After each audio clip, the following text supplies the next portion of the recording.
ॐ गङ्गातरङ्गरमणीयजटाकलापं गौरीनिरन्तरविभूषितवामभागं नारायणप्रियमनङ्गमदापहारं वाराणसीपुरपतिं भज विश्वनाथं वाराणसीपुरपतिं भज विश्वनाथम्। अत्र भवतां समेषां स्वागतं वर्तते। हम लोग पढ़ रहे समास प्रकरण में आज का 8 नंबर का पाठ पढ़ेंगे। हम लोग इसके पूर्व 7 पाठ पढ़ चुके हैं। तो जैसा कि हम लोग पीछे के पाठ में पढ़े थे अव्ययी भाव समास प्रकरण के बारे में, मतलब अभी समास प्रकरण में हम लोग का अव्ययी भाव समास प्रकरण चल रहा है। तो उसमें हमने देखा था सर्वप्रथम अव्ययी भाव समास जिस सूत्र से होता है, अव्ययम विभक्ति समीप समृद्धि, ये लंबायमान जो सूत्र है, इसी सूत्र से अव्ययी भाव समास होता है। और भी सूत्र हैं, लघु सिद्धांत कौमुदी में केवल 2 सूत्र हैं जो अव्ययी भाव समास का विधान करते हैं। पहला सूत्र है अव्ययम विभक्ति समीप समृद्धि, ये सूत्र है। दूसरा सूत्र है नदीभिश्च, जो आगे आपके आने वाला है। तो जो प्रथम और महत्वपूर्ण सूत्र है, उस सूत्र के विषय में हम लोग चर्चा कर रहे थे। तो उस सूत्रों में 16 अर्थ गिनाया गया था। उन 16 अर्थों में वर्तमान जो अव्यय, उस अव्यय का समर्थ सुबंत के साथ समास होता है। समास का मतलब होता है संक्षेप में हो जाना, है कि नहीं। जैसे मान लीजिए कोई बड़ा पद है, उसको आपने समास में कह दिया, इसका मतलब आपने संक्षेप में कह दिया, बस। इससे ज़्यादा समास का मतलब और कुछ नहीं। समास हमारे संक्षेप, कोई बात आप बहुत बड़ी है, 3-4 शब्दों में है, आप उसको एक शब्द में करके बोल देना है, यही तो समास है। इसी को तो समास कहते हैं, है कि नहीं। तो इसीलिए समास बनाया गया, ताकि आप अपनी बातों को छोटे छोटे शब्दों में कह सके। तो उस समास विधान करने में जो 16 अर्थ कहे गए थे सूत्र में, अव्ययम विभक्ति में, उसमें जो पहला अर्थ था विभक्ति, उसके बाद दूसरा समीप, विभक्ति समीप, समृद्धि, व्यर्थी और अर्थाभाव, ये जो 5 अर्थ थे, इन 5 अर्थों में वर्तमान जो अव्यय, उस अव्यय का समर्थ सुबंत के साथ समास कैसे होता है, क्या उदाहरण बनते हैं, इन सभी बिंदुओं पर हम लोग चर्चा कर चुके हैं। आज का जो पाठ है वह छठे अर्थ से प्रारंभ होगा। तो छठा अर्थ क्या है भाई? तो छठा अर्थ क्या है? विभक्ति समीप समृद्धि व्यर्थी अर्थाभाव अत्यय। क्या है? अत्यय। ये 5वां अर्थ है, छठा अर्थ है अत्यय। तो अत्यय अर्थ में जो वर्तमान जो अव्यय, उस अव्यय का समर्थ सुबंत के साथ समास होता है। ये उस सूत्र का अर्थ हो गया, है कि नहीं। क्योंकि जो उन सभी वो सूत्र में अव्ययम विभक्ति समीप समृद्धि, इस सूत्र में जो विभक्ति समीप समृद्धि, ये इतना बड़ा एक पद है, उस पद का वचन के साथ हम लोग कर्मधारय समास किए थे। ये फिर से मैं आपको दोबारा बता रहा हूँ ताकि आप लोगों के दिमाग में पूरा प्रसंग फिट हो जाए। तो विभक्ति समीप समृद्धि, पहले हम लोग इसमें क्या किए थे? द्वंद्व समास किए थे। द्वंद्व समास करने के बाद साकल्यांत तक हम लोग द्वंद्व समास किए। उसके बाद जो वचन, ये जो दूसरा शब्द बचा था, उस शाकल्यांत पद जो संपूर्ण पद था, उधर का एक पद, इधर का वचन, ये दूसरा पद, इन दोनों पदों में हम लोग विशेषणम विशेषण बहुलम सूत्र से कर्मधारय समास किए थे। कर्मधारय समास हमेशा विशेषण और विशेष्य वाला होता है और अभेद अर्थ में होता है कि नहीं। कर्मधारय समास हमेशा अभेद अर्थ में होता है, दोनों में कोई भेद नहीं रहता है। जब भी आप कर्मधारय समास करेंगे, उसमें जो दोनों पद रहेंगे, उन दोनों पदों में कोई भेद नहीं रहेगा, कोई भी भेद नहीं रहेगा। जैसे हमने कहा नीलोत्पलम, माने नीलं च तदुत्पलम इति नीलोत्पलम। जो नीला है वही तो कमल है, और जो कमल है वही तो नीला है। तो दोनों में कोई भेद नहीं है, दोनों अभेद हैं, है कि नहीं। उसी को हम कहते हैं विशेष्य विशेषण। जैसे उत्पलम, ये क्या हो गया? विशेष्य हो गया, और नीला क्या हो गया? विशेषण हो गया। तो जहां विशेषण का विशेष्य के साथ समास होता है, यही तो सूत्र कहता है विशेषणम विशेष्येण बहुलम। विशेषणम विशेष्येण बहुलम, माने विशेषणम जो पदम, उस पदम का विशेष्येन सह, माने विशेष्यवाचक पदेन सह समासः, असच समासः बहुलेन भवति इति तस्य सूत्रार्थः अस्ति न वा। तो यहाँ पर भी हमने क्या समास किया था? कर्मधारय समास किया था। तो कर्मधारय समास का फल क्या है? फल यही है कि दोनों पदों में कोई भेद नहीं है। तो भेद ना होने का मतलब अभेद है। जैसे अर्थ क्या था? अत्यय, यही अर्थ है ना आज का, अत्यय अर्थ है। तो अत्यय का वचन के साथ हमने क्या किया है? अभेद समास किया है। तो अर्थ क्या हो जाएगा? अत्यय अभिन्न, है कि नहीं। अत्यय अभिन्न वचन, अत्यय अभिन्न वचन का अर्थ है अर्थ, तो अत्यय भिन्न अर्थ, तो अत्यया भिन्न अर्थ में वर्तमान जो अव्यय, तो क्या तात्पर्य निकला कि अत्यय ही अर्थ है जिस अव्यय का, यही तो निकला। अत्यय से अभिन्न अर्थ में वर्तमान अव्यय, इसका मतलब अत्यय ही अर्थ है जिस अव्यय का, अत्यय से थोड़ा भी अधिक अर्थ नहीं होना चाहिए, अत्यय ही अर्थ होना चाहिए। तो अत्यय अर्थ में वर्तमान जो अव्यय, उस अव्यय का समर्थ सुबंत के साथ समास होता है, ये इस सूत्र का अर्थ था, अव्ययम विभक्ति समीप समृद्धि का। उसी तरह सभी अर्थों के साथ अभेदान्वय होता चला जाएगा। जैसे पहला अर्थ जो था विभक्ति, उसका भी वचन के साथ अभेदान्वय था, तो क्या अर्थ था कि विभक्ति भिन्न वचन, है कि नहीं। उसके बाद दूसरा जो था समीप, तो समीपा भिन्न वचन, वचन माने अर्थ, तो समीपा भिन्न अर्थ, उसको कहने वाला जो अव्यय, माने समीप अर्थ को ही कहने वाला जो अव्यय। उसी तरह समृद्धि, तो समृद्धि अर्थ को ही कहने वाला जो अव्यय। इस तरह से हम लोग अर्थ इसी प्रकार से करते हैं। क्यों? क्योंकि कर्मधारय समास हुआ है, और कर्मधारय समास हमेशा अभेद अर्थ में होता है, अभिन्न अर्थ में होता है। तो ये बात समझ में आ गई।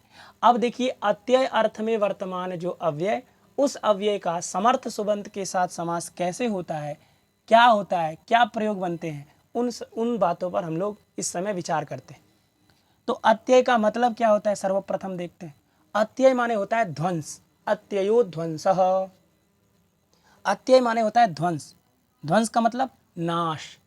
ध्वंस जानते ही आप, ध्वंस माने नाश, विध्वंस हो गया माने नाश हो गया। तो अत्यय माने हो गया ध्वंस, और उस ध्वंस अर्थ में वर्तमान जो अव्यय, तो उस ध्वंस अर्थ को कहने वाला अव्यय क्या है, तो हमारा लक्ष्य देखिए, यहाँ उदाहरण क्या दिया है, हिमस्यात्ययो अतिहिमम। क्या उदाहरण है, हिमस्यात्ययो अतिहिमम। तो हिम, हिम का मतलब होता है बर्फ, हिम माने बर्फ, और अत्यय का मतलब होता है नाश, आपको बताया ही, अत्यय माने नाश। तो हिम का नाश, हिम का नाश। तो अत्यय अर्थ में वर्तमान अव्यय क्या है भाई, अति है, अति अव्यय है। एक मिनट रुकिए। तो अत्यय माने हो गया ध्वंस, और अत्यय अर्थ में वर्तमान अव्यय क्या है, अति अव्यय है। ये जो लिखा है ना अति, तो अति अव्यय का अर्थ है ध्वंस, नाश।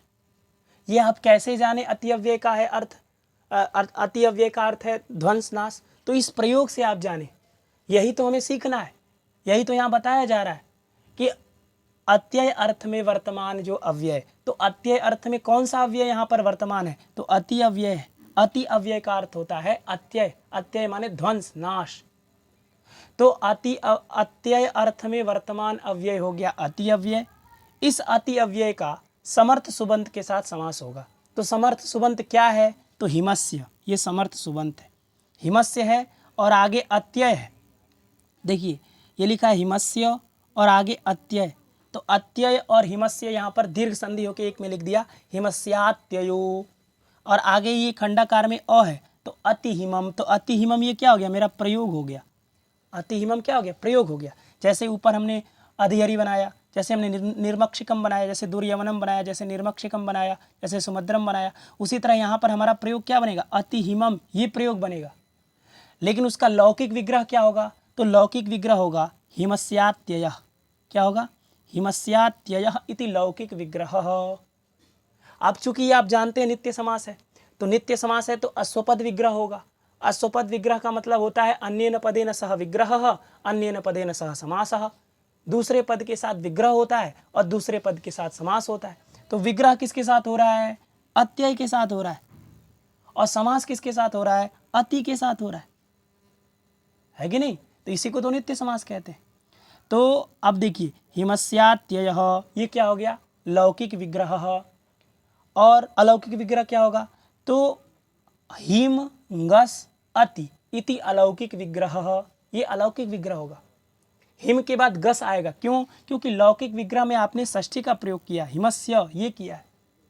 अतः जब आप अलौकिक विग्रह करेंगे तो वहाँ हिम गस ले आएंगे।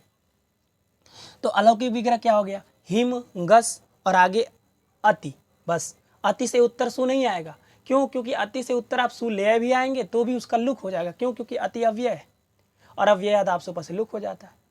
इसलिए केवल लौकिक विग्रह में आप क्या लिखेंगे, हिम गस अति इति अलौकिक विग्रह, यह अलौकिक विग्रह हो गया। अब यहाँ पर समास होगा किससे, अव्ययम विभक्ति समीप समृद्धि व्यर्धि अर्थाभावत्यया संप्रति शब्द प्रादुर्भाव, ये जो सूत्र है इस सूत्र से अत्यय अर्थ में समास होगा। क्यों, क्योंकि अत्यय अर्थ में वर्तमान अव्यय यहाँ पर अति है, उस अति अव्यय का समर्थ सुबंत क्या है, हिम गस, इस समर्थ सुबंत के साथ समास हो जाएगा। तो अब समास हो गया।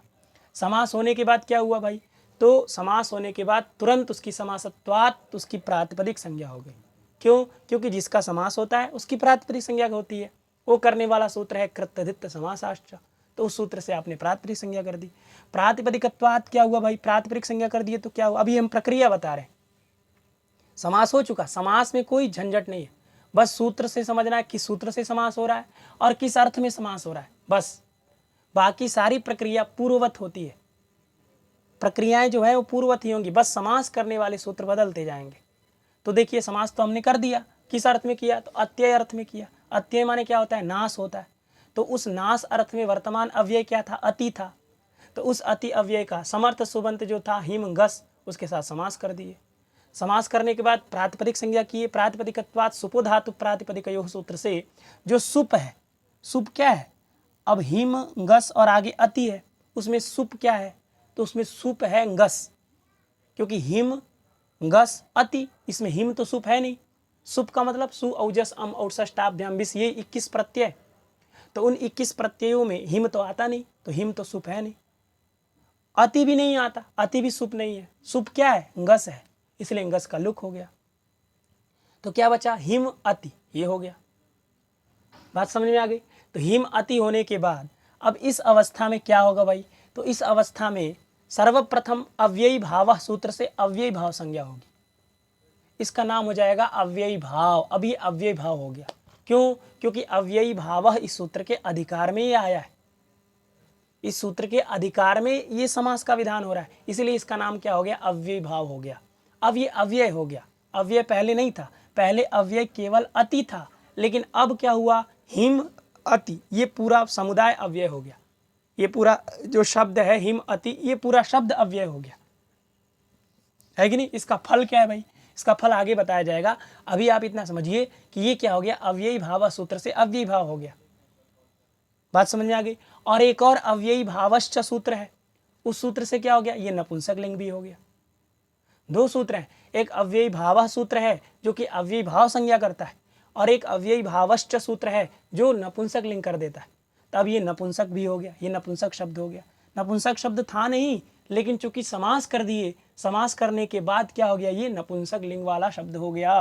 अब नपुंसक लिंग का भी क्या फल है वो भी बताएंगे, अभी जस्ट आगे बताने वाले, ठीक है। तो अभी देखिए, अभी ये अव्ययी भाव भी हो गया, नपुंसक भी हो गया। अब क्या होगा, अब यहाँ पर पूर्व प्रयोग का प्रसंग आ गया, इसका मतलब उपसर्जन संज्ञा वाला प्रसंग आ गया। तो उपसर्जन संज्ञा आप जानते ही हैं, प्रथमा निर्दिष्टम समास उपसर्जनम। समासे माने समास विधायक शास्त्रे, समास विधायक सूत्रे, समास विधान करने वाला जो सूत्र है, उस सूत्र में जो प्रथमा पद है, प्रथमांत पद है, उस सूत्र में जो प्रथमांत पद है, जैसे यहाँ पर समास किस सूत्र से विधान हुआ है, तो अव्ययम विभक्ति समीप समृद्धि इस सूत्र से हुआ है। उस सूत्र में प्रथमांत पद कौन सा है, तो अव्ययम, ये प्रथमांत पद है। बाकी जो दूसरा पद था वो तो सप्तम्यंत था, तो प्रथमांत पद क्या है, अव्ययम है। उस प्रथमांत पद से निर्दिष्ट पद कौन सा है, लक्ष्य में, है कि नहीं। प्रथमा निर्दिष्टम अर्थात प्रथमया निर्दिष्टम इति प्रथमा निर्दिष्टम, माने प्रथमांत पद से निर्दिष्ट जो पद लक्ष्य में, लक्ष्य क्या है हमारा, लक्ष्य है हिम अति। इस हिम अति लक्ष्य में जो प्रथमांत पद था सूत्र में अव्यय, उस अव्ययम पद से निर्दिष्ट पद माने उस अव्ययम पद से बोध्य पद लक्ष्य में कौन सा है, हिम है कि अति है। हिम तो अव्यय है नहीं, अति ना अव्यय है, तो उस अव्ययम पद से निर्दिष्ट पद कौन सा हुआ, अति हुआ। तो प्रथमा निर्दिष्ट पद कौन सा हुआ, अति हुआ। इसलिए जो प्रथमा निर्दिष्टम तद उपसर्जनम, वह उपसर्जन संज्ञक होता है। तो अब अति क्या हो गया, उपसर्जन हो गया। उपसर्जन का फल क्या है भाई, क्यों उसको उपसर्जन आप कर रहे हैं, तो उपसर्जन का फल होता है कि उसका पूर्व प्रयोग हो जाता है। तो हिम अति था, अब वहाँ अति का पूर्व प्रयोग कर लीजिए तो अति हिम हो गया। क्या हो गया? अति हिम। अब जब अति हिम ये पूरा बन गया, अति हिम ऐसा बोलेंगे आप, अति हिम नहीं बोलेंगे क्योंकि हिम में महलंत हो जाएगा। तो अति हिम क्या बन गया? अति हिम। अब अति हिम बनने के बाद अति हिमा बनने के बाद चूंकि हमने इसकी क्या किए थे? अव्यय भाव संज्ञा किए थे, और उसके बाद क्या किए थे? नपुंसक लिंग किए थे। अब इसका प्रयोजन आएगा, इसका फल आएगा। जब समास कर दिए, समास करने के बाद इसकी उपसर्जन संज्ञा कर दिए, उपसर्जनम पूर्वम से उसका पूर्व प्रयोग कर दिए। पूर्व प्रयोग करने के बाद अब यहाँ पर एक देश विकृत मनन्यवत, इस न्याय से प्रातिपदिक संज्ञा तो थी ही, इसलिए सुबुत्पत्ति हो जाएगी। तो प्रातिपदिकार्थगत एकत्व विवक्षा में सुविभक्ति आएगी। सुविभक्ति आने के बाद क्या हो गया? अति हिम सु। क्या हो गया? अति हिम और आगे सु हो गया। अब यहाँ अति हिम सु जब हो गया तो यहाँ पर चूंकि अव्ययी भाव हो चुका है, इसलिए अव्ययादाप सुपह से लुक प्राप्त है कि नहीं? अव्ययादाप सुपह से लुक प्राप्त है। क्यों? क्योंकि ये अव्यय हो चुका है भाई। आपने अव्ययी भाव सूत्र से इसकी अव्ययी भाव संज्ञा कर दिया है।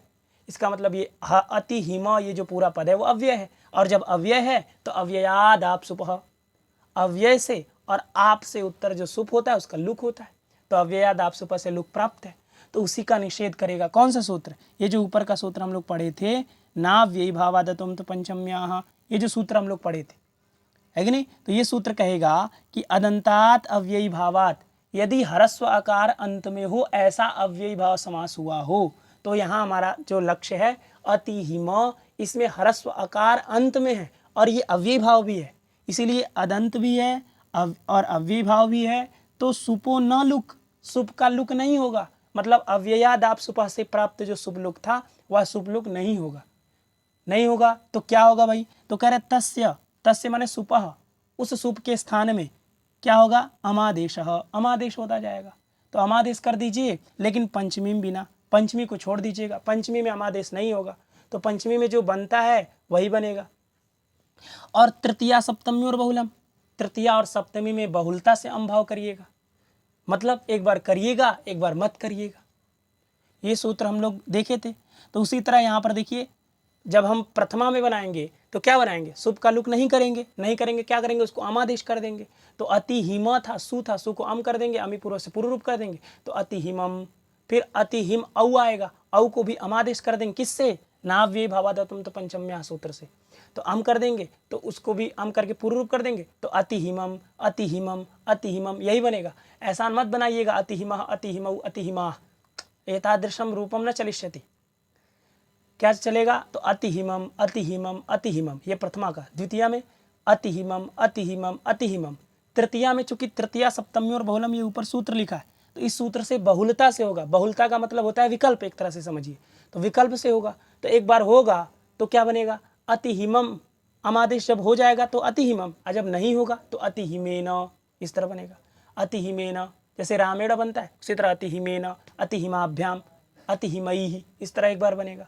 और एक बार अति हिमम अति हिमम अति हिमम बनेगा। चतुर्थी में वही बनेगा अति हिमम अति हिमम अति हिमम। फिर पंचमी में चूंकि ये सूत्र ही कहता है, पंचमी में नहीं होता अमादेश, ऊपर वाला सूत्र पंचमी में बिना कहता है, तो पंचमी में जब एक बार नहीं होगा, पंचमी में जब एक बार नहीं होगा तब क्या होगा?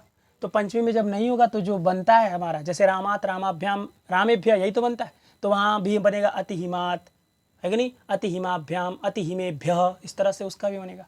फिर षष्ठी में अति हिमम अति हिमम अति हिमम। फिर सप्तमी में भी विकल्प से होगा, क्योंकि तृतीया सप्तमी और बहुलम सप्तमी में भी बहुलता से करता है, तो एक बार जब कर देगा बहुलता से, तो जब अमादेश कर देगा तब अति हिमम अति हिमम अति हिमम। जब ये सूत्र नहीं लगेगा तृतीया सप्तमी और बहुलम, तब अति हिमे, जैसे रामे रामयोः रामेषु, उसी तरह अति हिमे अति हिमयोः अति हिमेषु, इस तरह से चलेगा।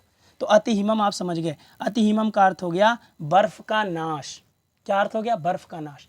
जैसे अति हिमम माने बर्फ का नाश होना, जैसे हिमालय से प्रतिदिन क्या हो रहा है? बर्फ का नाश हो रहा है, बर्फ पिघल रहा है। बर्फ का नाश होना माने बर्फ का पिघलना, तो अति हिमम हो रहा है, वो क्या उसको कहेंगे? अति हिमम, है कि नहीं? अति हिमम भवति, अति हिमम हो रहा है माने हिम का नाश हो रहा है।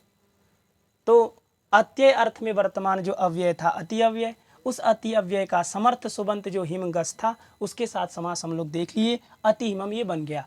उसी तरह आप और भी बहुत सारे उदाहरण बना सकते हैं। यहाँ हिम का नाश था, आप हिम की जगह कुछ और जोड़ लीजिए, द्रव्य जोड़िए, है कि नहीं। तो द्रव्यानाम अत्ययः इति अति द्रव्यम, माने द्रव्य का नाश हो रहा है, पैसे का नाश हो रहा है कि नहीं, पैसे का ध्वंस हो रहा है, नाश हो रहा है। उसी तरह जल का नाश हो रहा है, तो जलस्यात्ययः इति अति जलम, है कि नहीं। तो इसलिए हम कहते हैं अति मत करो, हम लोग कहते हैं, क्या कहते हैं, अति मत करो। अति मत करो मतलब अब ज्यादा मत हो, ध्वंस मत करो, ज्यादा नाश मत करो। तो इस तरह से इसका अर्थ होगा, ठीक है ना। अब देखिए ये छठा अर्थ भी हो गया। सातवां अर्थ क्या था, विभक्ति, समीप, समृद्धि, व्यर्थी, अर्थाभाव, अत्यय, असंप्रति। क्या अर्थ था सातवां, असंप्रति था। असंप्रति का मतलब क्या होता है, देखिए संप्रति का मतलब होता है इस समय, संप्रति माने इदानीम, इस समय, और असंप्रति का अर्थ होता है इस समय नहीं, इस समय नहीं, यही तो हुआ ना, संप्रति थी असंप्रति, तो इस समय नहीं, तो क्या इस समय नहीं, तो इसीलिए हम कहते हैं असंप्रति का अर्थ क्या है, तो है उसका अर्थ संप्रति न युज्यते, ये उसका अर्थ है। असंप्रति का क्या अर्थ है, संप्रति न युज्यते, ये इतना बड़ा उसका अर्थ है। ये अलग रहेगा, निद्रा अलग रहेगा और संप्रति न युज्यते ये अलग रहेगा, है कि नहीं। इसमें एक में लिख दिया निद्रा संप्रति को, लेकिन एक में नहीं रहेगा, ये संप्रति अलग रहेगा। तो संप्रति न युज्यते ये अर्थ है किसका, असंप्रति का अर्थ है। किसका अर्थ है, असंप्रति का। असंप्रति का अर्थ है संप्रति न युज्यते। तो संप्रति न युज्यते का क्या अर्थ है भाई, तो संप्रति माने होता है इस समय, और न माने नहीं, अयुज्यते माने उचित है, तो इस समय उचित नहीं है। संप्रति न युज्यते इसका मतलब इस समय उचित नहीं है, ये हो गया असंप्रति का अर्थ। असंप्रति का अर्थ क्या हो गया कि इस समय उचित नहीं है, ये उसका अर्थ है। बात समझ में आ गई। तो असंप्रति अर्थ में मतलब संप्रति न युज्यते, इस अर्थ में वर्तमान जो अव्यय, उस अव्यय का समर्थ सुबंत के साथ समास होता है। तो जैसे उस अर्थ में कौन सा अव्यय है भाई, तो उस अर्थ में अव्यय क्या है, अति अव्यय ही है। क्या अव्यय है, अति अव्यय ही है। क्योंकि अव्यय के बहुत सारे अर्थ होते हैं, एक ही अर्थ नहीं होता अव्यय का, अव्यय के बहुत अर्थ होते हैं, है कि नहीं। तो यहाँ अति अव्यय का एक तो हमने पीछे देखा, क्या अत्यय अर्थ भी है अति अव्यय का, है कि नहीं। अति अव्यय का अर्थ है अत्यय भी होता है, और यहाँ देखिए क्या हो रहा है, संप्रति न युज्यते, ये भी अर्थ है किसका, अति का। तो संप्रति न युज्यते इस अर्थ में वर्तमान अव्यय क्या हो गया, अति अव्यय। उस अति अव्यय का समर्थ सुबंत के साथ, मतलब किसके साथ, निद्रा, निद्रा संप्रति न युज्यते, तो निद्रा के साथ समास होता है। बात समझ में आ गई। तो है कि नहीं, तो निद्रा संप्रति न युज्यते इति अति निद्रम। तो असंप्रति अर्थ में वर्तमान अव्यय क्या है, अति अव्यय। उस अति अव्यय का समर्थ सुबंत निद्रा गस के साथ समास हो जाता है कि नहीं। तो असंप्रति का ही अर्थ किया गया है संप्रति न युज्यते, ये उसका ही अर्थ है, अति असंप्रति का अर्थ है कि नहीं। तो इस समय उचित नहीं है, तो हमने कहा कि निद्रा जो है वह संप्रति न युज्यते, निद्रा इस समय उचित नहीं है। इस समय जो आप सो रहे हैं, संध्या काल में सो रहे हैं, संध्या काल में जो है निद्रा उचित नहीं है, संध्या काल में नहीं सोना चाहिए। तो हम कहेंगे क्या, निद्रा संप्रति न युज्यते, ये कहेंगे। अगर एक वाक्य में कहना हो तो अति निद्रम। अति निद्रम का ही अर्थ क्या है, निद्रा संप्रति न युज्यते, यही तो अर्थ है उसका। तो संप्रति न युज्यते अर्थात असंप्रति, इस अर्थ में वर्तमान अव्यय क्या है, अति अव्यय। उस अति अव्यय का समर्थ सुबंत जो निद्रांगस है उसके साथ समास हो गया। समास किस सूत्र से हुआ, अव्ययम विभक्ति समीप समृद्धि व्यर्थी अर्थाभावात्यया संप्रति, इस सूत्र से असंप्रति इस अर्थ में समास हो गया।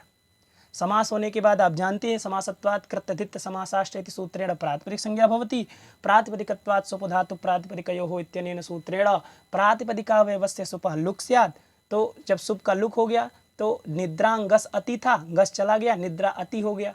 निद्रा अति होने के बाद प्रथमा निर्दिष्टम समास उपसर्जनम, इस सूत्र से अव्ययम इस पद से बोध्य जो लक्ष्य में पद है क्या, अति पद, उस अति का क्या हो गया, उपसर्जन संज्ञा हो गया, और उपसर्जनम पूर्वम से उसका पूर्व प्रयोग हो गया। अति निद्रा क्या बन गया, अति निद्रा। अति निद्रा बनने के बाद अव्ययी भाव सूत्र से अव्ययी भाव संज्ञा हो गई, और अव्ययी भावश्च जो द्वितीय वाला सूत्र है, उस द्वितीय अव्ययी भावश्च सूत्र से नपुंसक लिंग हो गया। तो अति निद्रा ये अव्ययी भाव भी हो गया, नपुंसक भी हो गया। अब यहाँ नपुंसक का प्रयोजन है, नपुंसक का फल है। क्या फल है कि ह्रस्वो नपुंसके प्रातिपदिकस्य लग जाएगा।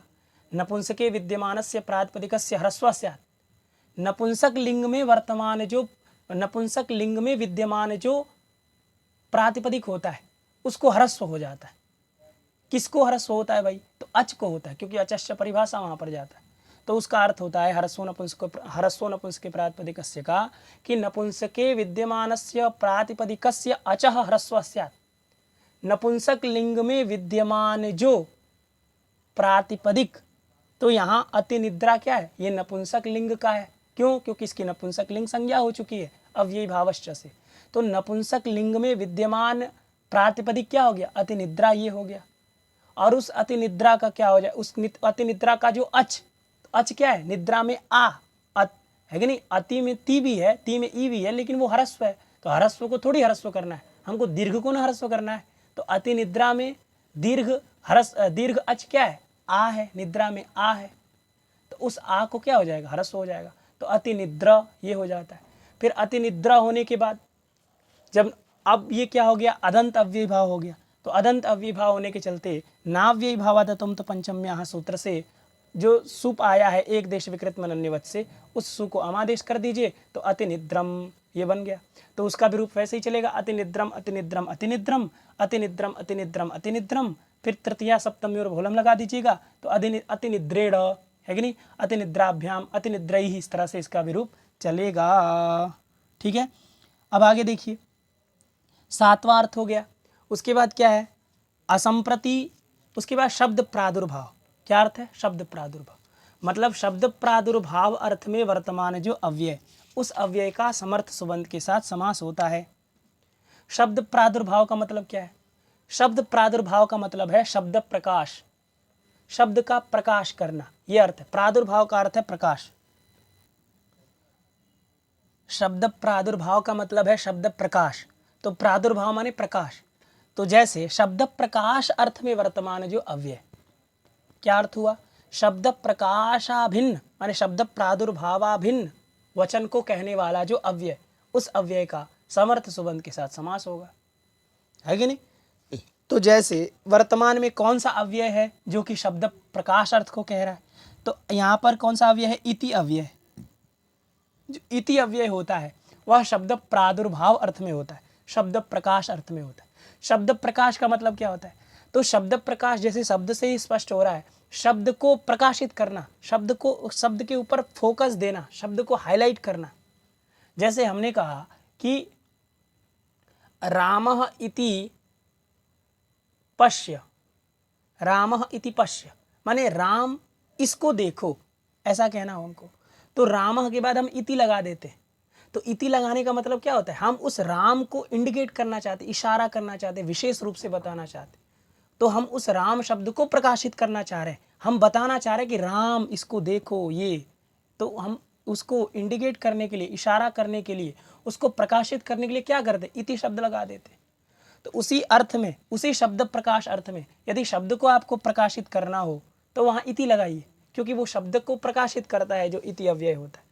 तो उसी शब्द प्रकाश अर्थ में वर्तमान जो इति अव्यय, उस इति अव्यय का समर्थ सुबंत के साथ समास होगा। तो हरि शब्द से प्रकाश, ये क्या हो गया? ये हो गया लौकिक विग्रह। क्या हुआ? हरि शब्द से प्रकाश, ये हो गया लौकिक विग्रह। तो और अलौकिक विग्रह क्या है? तो अलौकिक विग्रह होगा हरिंगस इति, इति अलौकिक विग्रह, ये अलौकिक विग्रह होगा। तो शब्द प्रादुर्भाव मतलब शब्द प्रकाश, और उस शब्द प्रकाश अर्थ में वर्तमान अव्यय क्या है? इति अव्यय। उस इति अव्यय का समर्थ सुबंध क्या है? हरिंगस, उसके साथ समास हो गया। किस सूत्र से? तो इसी सूत्र से, अव्ययम विभक्ति समीप समृद्धि व्यर्थाभाव, ये जो लंबायमान सूत्र है, इस सूत्र से ही क्या हो गया? समास हो गया। समास होने के बाद समासत्वात् कर्तधित्त समासाष्ट से प्रातिपदिक संज्ञा हो गई, प्रातिपदिकत्वात् सुपो धातु प्रातिपदिक से सुप का लुक हो गया। तो क्या हो गया? हरि इति, ये हो गया। हरि इति होने के बाद प्रथमा निर्दिष्टम समास उपसर्जनम से इति, इस अव्यय का क्या हो गया? उपसर्जन संज्ञा हो गया, और उपसर्जनम पूर्वम से उसका पूर्व प्रयोग हो गया। तो इति हरि बन गया। क्या बन गया? इति हरि। इति हरि बनने के बाद अव्ययी भाव सूत्र से अव्ययी भाव संज्ञा हो गई, और अव्ययी भावश्च जो द्वितीय वाला सूत्र है उस सूत्र से ये नपुंसक लिंग हो गया। अब अव्ययी भाव और नपुंसक लिंग होने के चलते एक देश विकृत मनन्यवत न्याय से पुनः क्या हुआ, सुबुत्पत्ति हुआ। सुबुत्पत्ति होने के बाद क्या हुआ, इति हरि सूरा। अब यहाँ देखिए नाव्ययी भावादतम तो पंचम्या सूत्र लग ही नहीं सकता। क्यों? क्योंकि यहाँ अदंत अव्ययी भाव ही नहीं है, यहाँ अकार अंत में थोड़ी है। इति हरि में तो हरि में इकार अंत में है ना, इसलिए ये अदंत अव्ययी भाव नहीं है, ये क्या है, इकारांत अव्ययी भाव है। तो यहाँ पर नाव्ययी भावादतम तो पंचम्या का कोई विषय नहीं है, वो नहीं लगेगा। तो नहीं लगेगा तो क्या होगा भाई, चूंकि ये अव्यय हो चुका है इसलिए अव्ययादाप सुपा सूत्र से लुक हो जाएगा। सुप का जो सुप आएगा, सु ले आइए, औ ले आइए, जस ले, कुछ भी ले आइए, सु औ जस, अम और सस, टाभ्याम भिस, गेभ्याम भ्यस, पूरे 21 विभक्तियों को ले आइए, उन सब का लुक करता जाएगा कौन, अव्ययादाप सुपा। तो केवल एक ही बनेगा, क्या, इति हरि, यही बनेगा।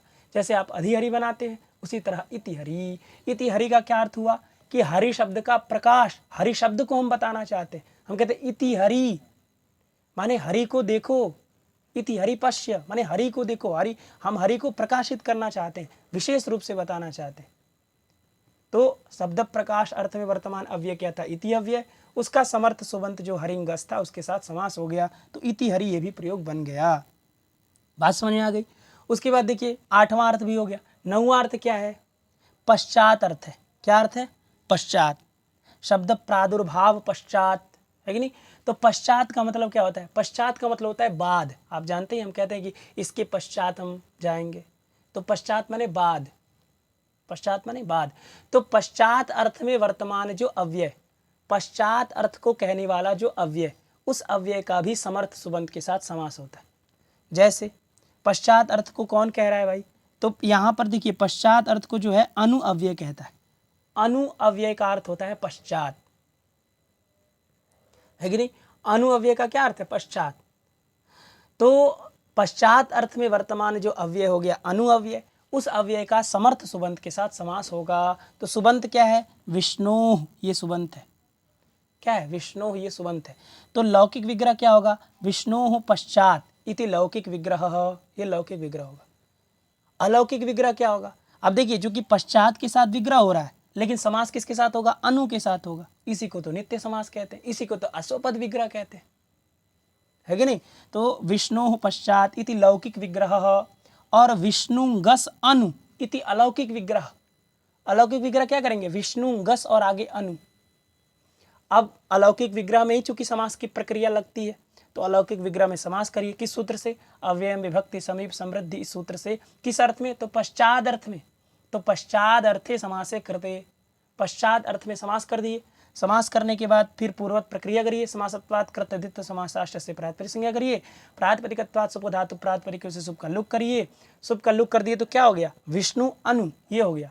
विष्णु अनु होने के बाद प्रथमा निर्दिष्टम समास उपसर्जनम सूत्र से जो प्रथमांत पद अव्यय था उससे निर्दिष्ट पद क्या है, अनु है, उस अनु का पूर्व प्रयोग कर दिए, तो अनु विष्णु ये बन गया। क्या बन गया, अनु विष्णु। अब अनु विष्णु बनने के बाद अव्ययी भाव सूत्र से अव्ययी भाव संज्ञा, और जो द्वितीय अव्ययी भावश्च ये सूत्र है उससे हम नपुंसक लिंग कर दिए। तो नपुंसक लिंग करने के बाद क्या हुआ, एक देश विकृत मनन्यवत न्याय से पुनः सु आया। अब सु आया तो अब देखिए अब भी नाव्ययी भावादतम तो पंचम्या नहीं लगेगा।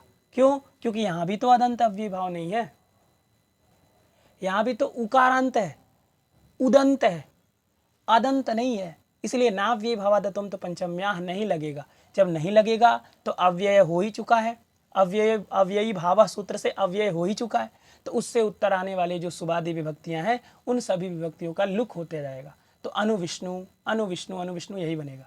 अनु विष्णु का अर्थ क्या है कि विष्णु के बाद, तो विष्णु के बाद जो लोग हुए उसको अनु विष्णु कहेंगे, है कि नहीं। तो विष्णु के बाद ब्रह्मा हुए, क्योंकि विष्णु के नाभि कमल से ब्रह्मा जी निकले, है कि नहीं। सनाभि कमले विष्णु स्थितो ब्रह्मा प्रजापति, दुर्गा सप्तशती में लिखा है। तो विष्णु के बाद कौन हुआ, ब्रह्मा जी, तो अनु विष्णु कौन हुए, ब्रह्मा हुए। अनु विष्णु नाम किसका होगा, ब्रह्मा होगा। विष्णु के बाद हम लोग हुए, तो हम लोग भी अनु विष्णु हैं। अनु विष्णु का अर्थ हो गया विष्णु के बाद। अब पश्चात अर्थ में वर्तमान अव्यय क्या था, अनु था, उस अनु अव्यय का समर्थ सुबंत विष्णु गस, इसके साथ हम लोग समास देख लिए, अनु विष्णु ये बन गया। इसी के तरह और भी उदाहरण हो सकते हैं, जैसे हमने विष्णु पश्चात यहाँ लिखा, आप करिए शिवस्य पश्चात, शिव के बाद होने वाले, है नहीं, शिव के बाद, बस इतना, शिव के बाद, तो शिवस्य पश्चात। अब वहाँ अनुशिवम बनेगा, क्या बनेगा, अनुशिवम, इस तरह बनेगा। क्यों, क्योंकि वो अदंत अव्ययभाव हो जाएगा, तो उससे उत्तर सु का लुक नहीं होगा बल्कि अमादेश हो जाएगा, तो अनुशिवम बनेगा। उसी तरह आप ब्रह्मा का करिए तो ब्रह्मणः पश्चात इति अनुब्रह्मम, इस तरह बनेगा, क्योंकि ब्रह्मन शब्द में अन भाग का लोप हो जाएगा, तो अनुब्रह्मम, अनुब्रह्मम, इस तरह बनेगा। उस तरह से और भी आप कर सकते हैं, अपना भी नाम जोड़ सकते हैं। जैसे मान लीजिए किसी का नाम शुभम है तो वहाँ शुभम जोड़ लीजिए और करिए शुभमस्य पश्चात, है कि नहीं, शुभमस्य पश्चात इति अनुशुभम, है कि नहीं। उसी तरह आप और भी कुछ भी नाम जोड़ करके आप यहाँ प्रयोग बना सकते हैं। अनुविष्णु, ये प्रयोग बन गया, आपको समझ में आ गया होगा। अब जो 9वां अर्थ है यथा, जो है उस यथा के 4 अर्थ होते हैं। उन 4 अर्थों में वर्तमान अव्यय क्या है, उसके क्या प्रयोग बनेंगे, ये हम लोग कल इस पर चर्चा करेंगे। अभी आज के लिए इतना पर्याप्त है, बहुत दिनों बाद पाठ चला, इसीलिए आज इतना ही पर्याप्त है, फिर हम कल देखेंगे।